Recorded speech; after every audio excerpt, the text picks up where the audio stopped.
It's normal for conflict to come up in your work life.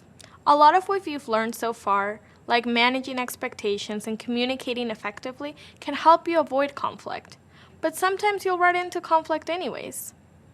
If that happens, there are ways to resolve it and move forward. In this video, we will talk about how conflict could happen and the best ways you can practice conflict resolution. A conflict can pop up for a variety of reasons.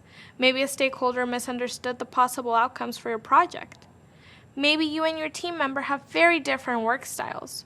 Or maybe an important deadline is approaching and people are on edge. Mismatched expectations and miscommunications are some of the most common reasons conflicts happen. Maybe you weren't clear on who was supposed to clean a dataset, and nobody cleaned it, delaying a project.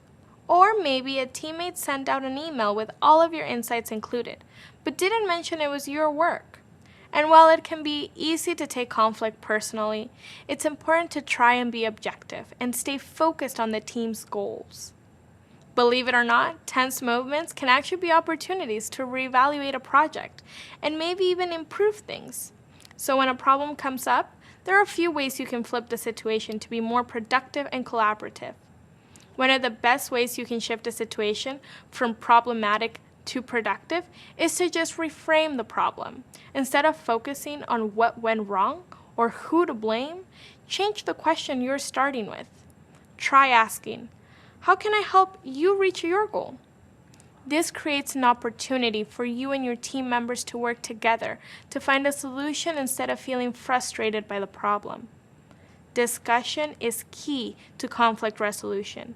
If you find yourself in the middle of a conflict, try to communicate, start a conversation, or ask things like, are there other important things I should be considering? This gives your team members or stakeholders a chance to fully lay out your concerns.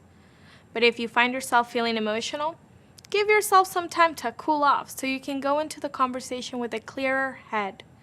If I need to write an email during a tense moment, I'll actually save it to drafts and come back to it the next day to reread it before sending, to make sure that I'm being level-headed.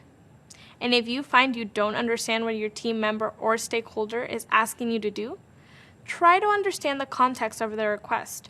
Ask them what their end goal is, what story they're trying to tell with the data, or what the big picture is.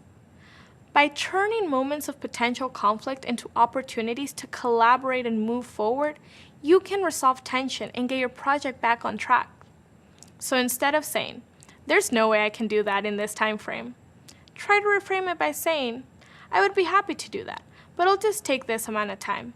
Let's take a step back so I can better understand what you'd like to do with the data, and we can work together to find the best path forward. And with that, we've reached the end of this section. Great job! Learning how to work with new team members can be a big challenge in starting a new role or a new project. But with the skills you've picked up in these videos, you'll be able to start on the right foot with any new team you join. So far, you've learned about balancing the needs and expectations of your team members and stakeholders.